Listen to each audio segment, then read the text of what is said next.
This is tech Shubham and welcome to my YouTube channel. जैसा कि मैं लास्ट लेक्चर्स में पढ़ा था कि हम किस तरीके से ऑपरेटर्स और वेरिएबल्स का यूज करते हैं और कौन कौन से हमारे डाटा टाइप्स हैं। तो चलिए शुरू करते हैं। आज हम बात करेंगे सिर्फ और सिर्फ लूपिंग स्टेटमेंट्स की। ठीक है, जिसमें आपको बहुत सारी प्रॉब्लम आ रही है, जिसके अंदर आपको क्वेश्चन इस तरीके से आएंगे कि आपको उसका आउटपुट निकालना होगा, उसमें एरर फाइंडिंग निकालना होगा। तो उसके लिए अब से जो प्रोग्राम्स हम करेंगे वो आपके लिए बहुत ही इंपॉर्टेंट है, तो ध्यान से देखिएगा। ठीक है, चलिए शुरू करते हैं। हमारे बेसिकली प्रोग्रामिंग में तीन तरह के कंस्ट्रक्ट्स होते हैं, प्रोग्रामिंग कंस्ट्रक्ट्स होते हैं। ठीक है, सबसे पहला आता है आपका सीक्वेंस। सीक्वेंस का मतलब क्या हुआ?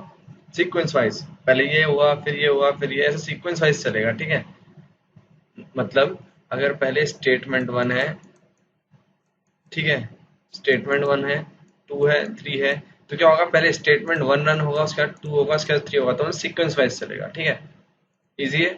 दूसरा आता है कंडीशनल टाइप। कंडीशन का मतलब क्या हो गया? अगर ऐसा हो तो क्या ऐसा हो, अगर ऐसा नहीं हो तो कैसा हो। ठीक है, यानी कि कंडीशन को हम चेक करेंगे। सपोज अगर एग्जांपल ले हम कि अगर ए बी से बड़ा है तो ये वाला स्टेटमेंट प्रिंट हो, अगर ए बी से बड़ा नहीं है तो ये वाला स्टेटमेंट प्रिंट हो। तो हम ट्रू फॉल्स देखेंगे उसके अंदर। Execution of the statement depends on the condition whether it is true और फॉल्स। हम इसको प्रैक्टिकली देखेंगे तो आपको एकदम क्रिस्टल क्लियर हो जाएगा ये बात। ठीक है, थर्ड आता है आइटरेटर लूपिंग, यानी कि इसके अंदर क्या होगा? हम एक कंडीशन को मल्टीपल टाइम्स चेक करेंगे। सपोज मैं ये सर्च करना चाहता हूँ कि 1 से लेकर के 10 तक कितने प्राइम नंबर्स हैं। ठीक है, तो मैं क्या करूंगा? एक लूप चलाऊंगा 1 से लेकर के 10 तक। उनके अंदर मैं चेक करूंगा कि कितने मेरे प्राइम नंबर्स। पहले 1 को चेक करेगा 1 है या नहीं है, फिर 2 को चेक करेगा, 3 चेक करेगा, फिर 10 तक चेक करेगा। ठीक है, तो इसके अंदर बेसिकली हम statement is executed multiple times till the definite condition is true और फॉल्स। ठीक है, इसके अंदर एग्जांपल हो गया आपका सिलेक्शन के अंदर इफ एल्स स्विच कंस्ट्रक्ट। तो ये तीन ही हमारे पास जो है कंडीशनल वो है सिलेक्शन स्टेटमेंट्स हैं। ठीक है, अगर मैं आइटरेटर की बात करूं तो हमारे पास फॉर लूप, वाइल लूप और डू वाइल लूप, ये आइटरेशन हमारे पास अवेलेबल है जावा के अंदर। ठीक है, हम इनको एक एक करके पढ़ते हैं। सबसे पहले बात आती है अगर हम ड्रामेटिकल रिप्रेजेंटेशन देखें इसकी, तो जैसा कि मैंने बताया सीक्वेंस कंस्ट्रक्टर में पहले स्टेटमेंट वन होगा, फिर टू होगा, फिर थ्री होगा। ठीक है, सिलेक्शन के अंदर क्या होगा? एक पर्टिकुलर कंडीशन के अंदर हम चेक करेंगे। सपोज ए और बी का लेते हैं हम कि ए बी से कौन सा बड़ा है। ठीक है, तो हम पहले चेक करेंगे कि ए बी से बड़ा है या नहीं है, वो हमारी कंडीशन होगी। अगर ए बी से बड़ा है तो हमें प्रिंट करना है A is larger. A is larger check कर रहे हैं हम कंडीशन के अंदर, ए बी से बड़ा है। अगर ए बी से बड़ा नहीं है तो कुछ दूसरा स्टेटमेंट प्रिंट होगा। ठीक है, एज सिंपल एज दैट, और दोनों जाकर के एग्जिट हो जाएगा प्रोग्राम। इजी है। अब बात आती है आइट्रेशन की। हम चेक करना है 1 से लेकर के 10 तक कितने प्राइम नंबर्स हैं। ठीक है, सो हम क्या करेंगे? यहाँ पर एक कंडीशन देंगे जो कि आपका लूप चलेगा 1 से लेकर के 10 तक। अगर वैल्यू ट्रू हुई, कंडीशन में गई, तो कुछ स्टेटमेंट प्रिंट होगा, अगर नहीं हुई तो बाहर चला जाएगा। फिर फर्दर टू जाएगा, इनकी वैल्यू अगर ट्रू हुई तो कुछ स्टेटमेंट प्रिंट होगा, नहीं हुआ तो फॉल्स हो जाएगा। ऐसे हम मल्टीपल टाइम्स एक कंडीशन को चेक कर रहे हैं आइट्रेशन कंस्ट्रक्ट के अंदर। ठीक है, अब बात आती है इफ स्टेटमेंट की। इफ स्टेटमेंट का सिंपल सा सिंटेक्स है। इफ कोई कंडीशन देंगे, अगर कंडीशन ट्रू हो रही है तो स्टेटमेंट वन जो होगा प्रिंट हो जाएगा। ठीक है, किस तरीके से होता है हम देखते हैं लाइव। ठीक है, तो यहाँ पे मेरा नेटबीन्स मैंने खोल लिया है। अब मेरे को यहाँ चेक करता हूँ। सपोज एक एन वेरिएबल लेते हैं हम, कोई सा भी उसकी वैल्यू डिफाइन कर देंगे। हमें चेक करना है कि जो एन की हमने वैल्यू दी है वो इवन है या ऑड है। ठीक है, एक बार आप करके देखें अपने लेवल पे, मैं बताता हूँ। सबसे पहले हमको डिफाइन करना पड़ेगा एन, जिसका डेटा टाइप क्या है? इंटीजर। एन का वैल्यू सपोज मैं करता हूँ 10। ठीक है, अब मेरे को क्या चेक करना है? एन जो है वो आपका इवन है या ऑड है। तो इवन के लिए कंडीशन क्या होती है? अगर हम किसी नंबर को 2 से डिवाइड करेंगे, उसका रिमाइंडर आया 0, इसका मतलब क्या हुआ? वो हुआ इवन। अगर रिमाइंडर 0 नहीं आया तो क्या हुआ? Odd.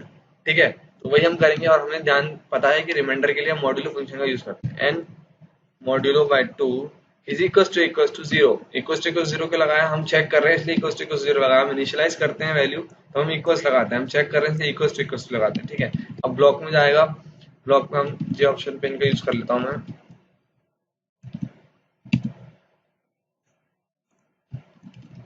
Dot show message dialogue. अब यहाँ पर मैं नल वैल्यू पास करूंगा पहले, सॉरी फॉर दिस। अब मेरे को क्या प्रिंट करना है कि n इज इवन, ठीक है। अगर n का वैल्यू मॉड्यूलो बाय 2 0 आ रहा है तो n का मतलब क्या हो गया, n इज इवन, ठीक है। अब मैं इसको रन करता हूँ, n इज इवन क्योंकि मॉड्यूलो 2 से होके रिमाइंडर कितना आ रहा है, 0 आ रहा है, इसलिए n जो है वो इवन हुआ। अगर मैं इसको वैल्यू यहाँ पर कर दूं, सपोज मैं यहाँ पे 11 कर दूं, तो क्या ये रन होगा? नहीं होगा ना, ठीक है। हम देखते हैं, रन फाइल बिल्ड सक्सेसफुल, लेकिन रन नहीं हुआ। क्यों नहीं हुआ? क्योंकि हमारी कंडीशन में दी है सिर्फ if N modulo by 2 equals to 0, मतलब 0 होगा तभी वो कंडीशन ट्रू होगी। अब 0 नहीं हो रहा क्योंकि 11 मॉड्यूलो 2 कितना होता है, 1 होता है। उसके लिए हम कंडीशन दे देते हैं इफ एल्स का यूज करके, else J option pane dot show message dialog, value pass करी, क्या होगा, एन एस ऑड हो जाएगा। अब हम चेक करते हैं इसको रन करके, क्या रन होगा, बिल्कुल होगा, एन इज ऑड आ गया। तो ये हुआ हमारा इफ स्टेटमेंट और इफ एल्स स्टेटमेंट, ठीक है। इजी है। पहले हम इफ के अंदर एक कंडीशन डाल रहे हैं, अगर कंडीशन ट्रू हुई तो ये प्रिंट होगा, अगर नहीं हुई तो ये चीज प्रिंट हो जाएगी, सिंपल, ठीक है। चलिए आगे चलते हैं।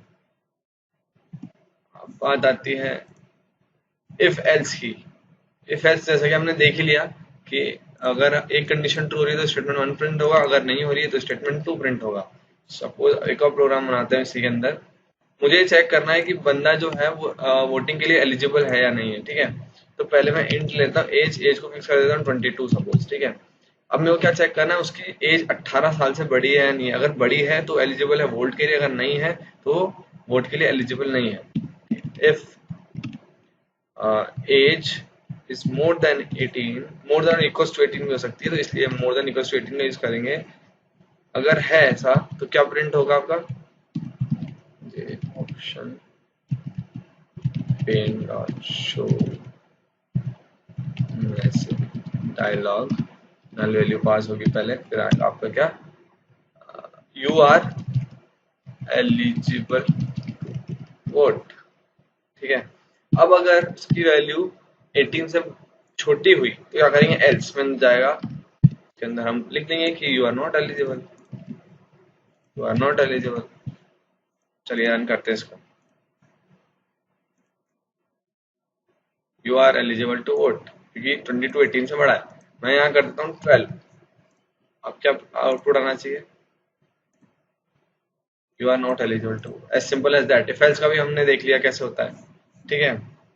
अब बात आती है नेस्टेड इफ की। नेस्टेड इफ में क्या होगा, आपका एक से ज्यादा इफ ब्लॉक होंगे, ठीक है। सपोज हम चेक करते हैं कि हमारा कोई गिवन नंबर जो है,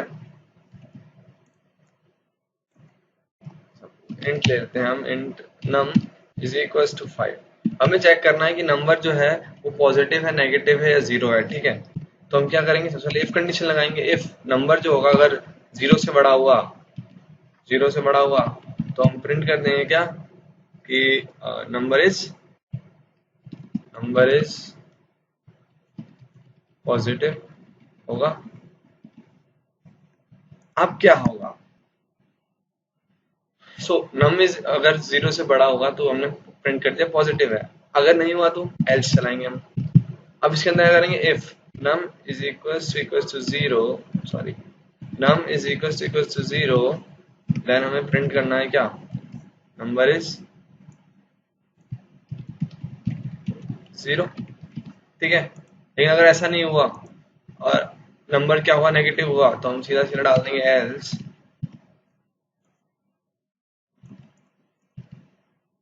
नंबर इज नेगेटिव। क्या हो रहा है, नंबर लिया हमने 5, इफ नंबर जीरो से बड़ा हुआ तो नंबर इज पॉजिटिव प्रिंट कर देंगे, एल्स फिर एक ब्लॉक के अंदर जाएगा, अगर नम की वैल्यू जीरो हुई, अगर नम इक्वल्स टू जीरो हुआ तो नंबर इज जीरो, अगर नहीं हुआ तो क्या हुआ, नेगेटिव हो गया नंबर, ठीक है। ऐसे हुआ है। और इसको रन करते हैं, क्या आना चाहिए आउटपुट, नंबर इज पॉजिटिव लिखाना चाहिए, नंबर इज पॉजिटिव। अब मैं डाल देता हूँ नंबर इज -5, कितने क्या आता है, नम इज नेगेटिव। अब मैं इसको डाल देता हूँ 0।